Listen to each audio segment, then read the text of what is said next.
Hey everybody, in this video I'm going to be explaining how playing a campaign differs from a one-off battle in the game of Frostgrave 2nd Edition.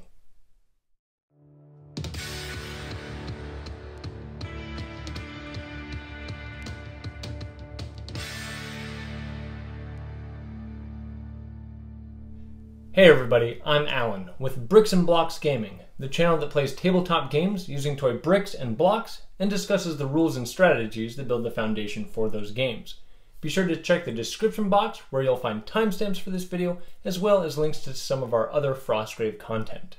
This video is part of my new player series where I'm explaining everything you need to know to get started in the game of Frostgrave 2nd Edition. And while you won't need the rulebook to follow along with this video, if you don't yet have it, I would encourage you to head to your local game shop, or if that's not an option, to your favorite online retailer to purchase your copy today.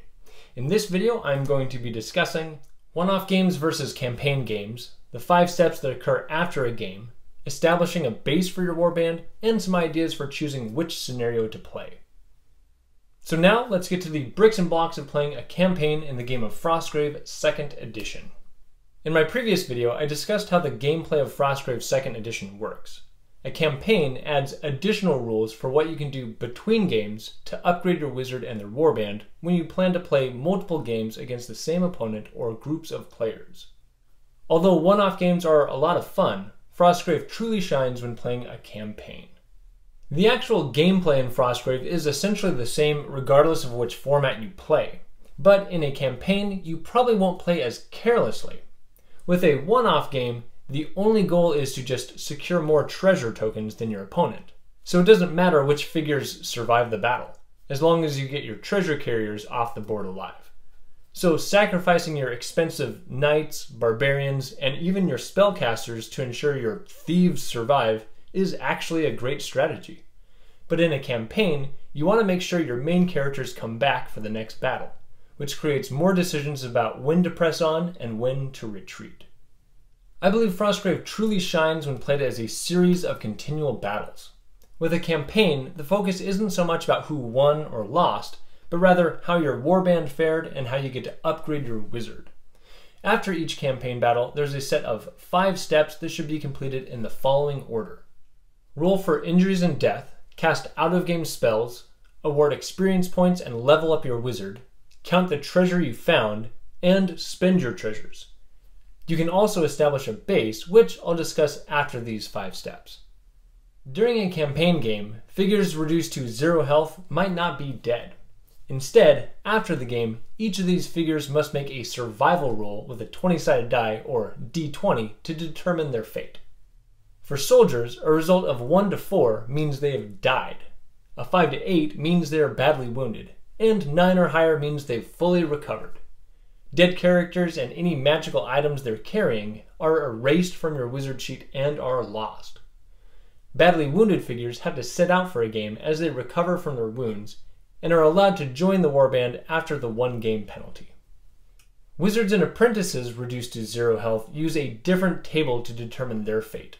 Since your adventures focus on your spellcasters, this table provides more possible outcomes and a lesser chance of their death, so that they'll be more likely to return from battle to battle. For these 2 figures, a 1 or 2 means they've died, a 3 to 4 they've sustained a permanent injury, a 5 to 6 they're badly wounded, a 7 to 8 they've had a close call, and on a 9 or higher they've made a full recovery. An important thing to note is that wizards only can modify the die result by +1 after they roll if they choose. Dead spellcasters and any magic equipment they're carrying are removed from your wizard sheet. A dead apprentice can be replaced with a new apprentice, which will be discussed later in the video. When a wizard dies, you have the option of promoting your apprentice or discarding your warband and starting over. To promote your apprentice, move all their information on your wizard sheet, their name, stats, equipment, to the wizard spot. Their level will be 6 less than your previous wizards because their stats are 6 points lower than the wizards were, and they no longer receive the -2 penalty to their spellcasting rolls. Also, your newly promoted wizard will be free to hire an apprentice of their own. If your wizard was level 5 or less when they died, unless you found some amazing treasures, it's usually best to just scrap your warband and start over. That's because your apprentice, if promoted, would actually be weaker than a starting wizard. In fact, their level would be a negative number. Spellcasters sustaining permanent injuries must roll on an additional table to determine their injury. This can be anything from lost limbs and appendages, psychological scars, or facial injuries. Most of these cause penalties to the figure's stats, but the ailments can also affect their leadership abilities or require continued spending for healing remedies between each battle. Badly wounded spellcasters have to sit out a game, unless they are willing to pay 150 gold crowns for medical treatment, or just 50 gold crowns if they happen to have an apothecary as one of their warband members. In the event of a close call, the spellcaster has escaped major harm, but they had to travel lightly to make it off the battlefield. As such, all magical items they were carrying are lost. It's worth noting that badly wounded soldiers and apprentices can be dismissed and then replaced if the player doesn't want to enter the next battle short one figure. If the player chooses to do this, since the figure didn't actually die in battle, any magical equipment they were carrying can be taken from the figure before they are dismissed. This option of dismissing and replacing can also be done for apprentices that have received permanent injuries. Once all your survival rolls are made, any out-of-game spells you know that are designated as after-game spells by an A in parentheses can be cast, and each of these spells can be attempted once by each of your spellcasters. Keep in mind that if your apprentice rolled a dead result on their survival roll, you will not have an apprentice at this point, since no hiring is allowed until the spending treasure step. And if your wizard died, your apprentice would have been promoted to wizard status in the previous step, and so would cast without the previous -2 penalty they had to their casting rolls. And remember that out-of-game spells cannot be empowered, nor can you ever receive damage for failing one of these. Next, it's time to award your wizard with experience points and increase your level. And your wizard is the only character in the core rulebook that does this. The experience table rewards players for casting and attempting to cast spells, collecting treasures, defeating uncontrolled or wandering monsters, and participation points. So even if you have a game of bad dice rolls, you get something. Successful or attempted out-of-game spells never grant you experience points though. Most of the scenarios found in the book have additional theme-based experience points that wizards can gain from accomplishing various tasks during those battles. Any experience points gained from a trip into Frostgrave are capped at 300 per battle to prevent wizards from getting overpowered too quickly and to keep the battles more evenly matched between players in the same group. There are a few things in the game though that grant additional experience points and specify they can take the wizard beyond this 300 per battle limit. The total you gain is added to any current experience points your wizard has. Then you can convert your experience points into levels.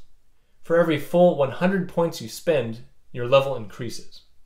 When you level up, you can make a known spell easier to cast by reducing its casting number by 1, down to a minimum casting number of 5.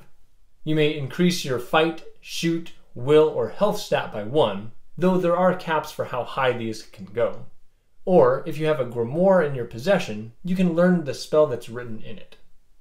An important thing to note is that after a battle, no matter how many levels you're eligible to gain, you can only use one of those levels to increase a stat, and you can only use one of those levels to reduce a casting number.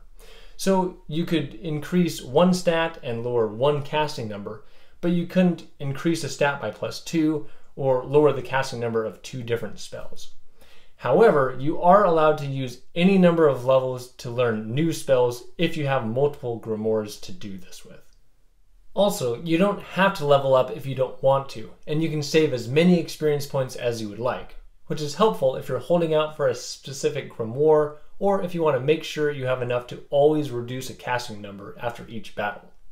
And when you end this step, be sure to write down your new level and any saved experience on your wizard sheet. After you've upgraded your wizard, it's finally time to figure out what kind of treasures you've pulled out of the Frozen City. This is probably the most exciting part of the after-game activities. For each treasure token you secured, you roll a d20 and consult the treasure table to determine what you found. If you secured the central treasure token, take note of which result you rolled for it, because if you don't like the result from the initial roll, you're allowed to re-roll for this token once, but then you have to take the new result. As well as finding gold crowns, you can also find potions, scrolls, grimoires, or magic weapons, armor, and items. Most of the results on this table require an additional roll on a sub-table to determine exactly what you found, and there's lots of different things hidden in the thawing runes of Frostgrave. One thing to note is if you find a grimoire, you've already finished the step that lets you learn new spells, so this grimoire must be saved until after the next battle. I suppose this is to represent the amount of time that it takes the wizard to scour through it and truly understand what is in that book. And the importance of this timing also applies to grimoires that you might purchase. Now that you know all the treasures you found, you can decide what you want to keep and sell and how you want to spend your treasure. Any potions, magic items, magic weapons, and magic armors that you choose to buy or sell have purchase and sale prices listed in the book for how many gold crowns they cost or can bring you. Any scrolls you wish to buy cost 250 gold crowns, but only sell for a mere 30 gold crowns. Grimoires can be purchased for 500 gold crowns, but selling them is a little different. Since your wizard is in Frostgrave for the purposes of gaining magical spells and knowledge, you can only sell a grimoire if you have another copy of that specific spell's grimoire, or if you already know that spell. If you are able to sell a grimoire, you can get 200 gold crowns for the sale.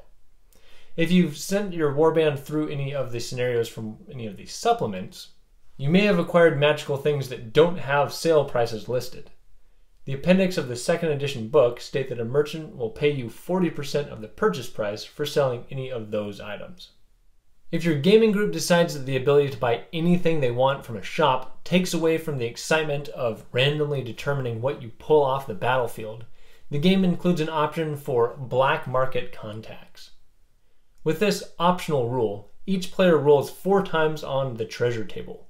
Then for any results which include potions, items, weapons, armor, scrolls, or grimoires, the player rolls on the corresponding subtable to determine specific results. If an initial roll shows multiple things like 2 scrolls or 3 potions, roll that many scrolls or potions. And any gold crowns that are rolled are completely ignored. These rules give you a list of the only things available to purchase from your black market contact at this time. If your playgroup has agreed to include any treasure tables from the supplemental books, a player may choose to roll 1 time on one of those tables and 3 times on the core book table instead to determine what is available. One of the main ways you'll find yourself spending your gold crowns, especially early on in a campaign, is with recruiting new soldiers. The lands of Frostgrave are littered with mercenaries, and as such, any combination of soldier types can be hired. But keep in mind, you can only have 8 soldiers in your warband, and no more than 4 of them can be specialist soldiers. You are allowed to dismiss current warband members to replace them with something better. And if you do this, you can take back any of the magical equipment that you gave to the now dismissed soldier.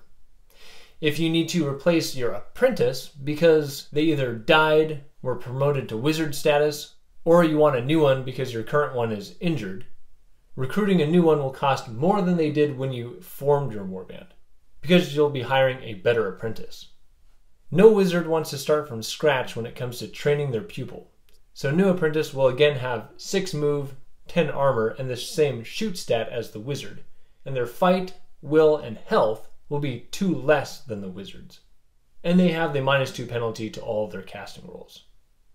To determine the cost of obtaining a new apprentice, there's a specific formula that's used. You subtract 6 from the wizard's level, multiply that result by 10, then add 160.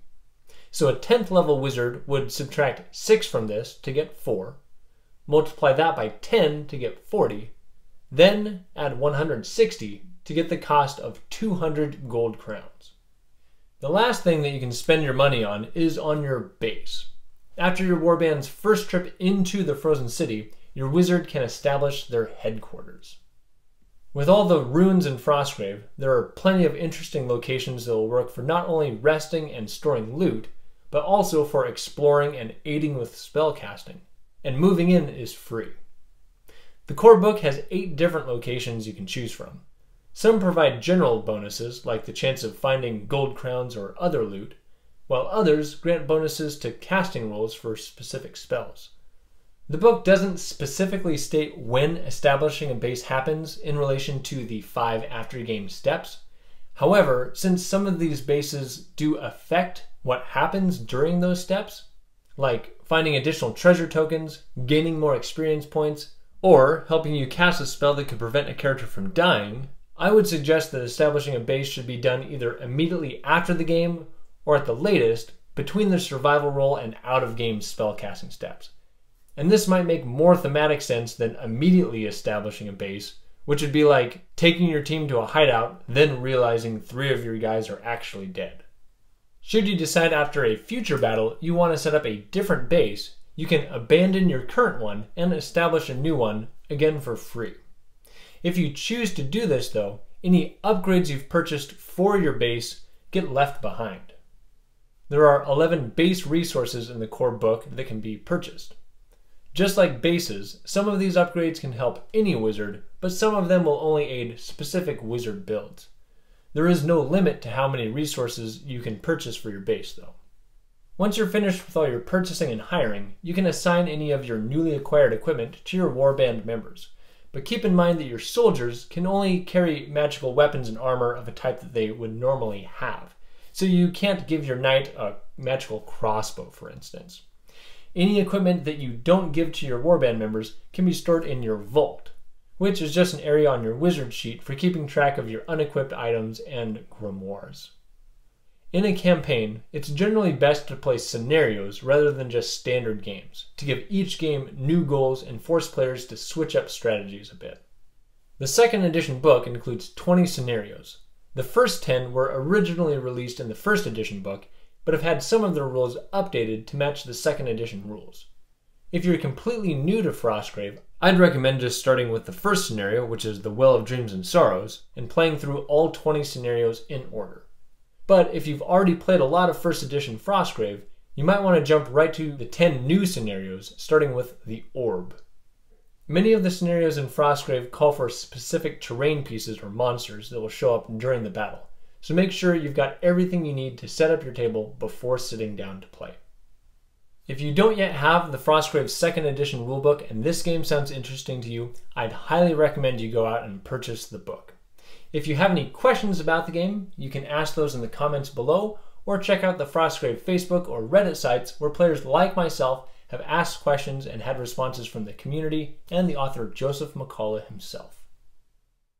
I want to thank you for watching. If you enjoyed this video, feel free to click like, add a comment, or subscribe so you can keep up with all the content that I'm releasing. And with that, I'm Alan with Bricks and Blocks Gaming, and I'll see you on the next video.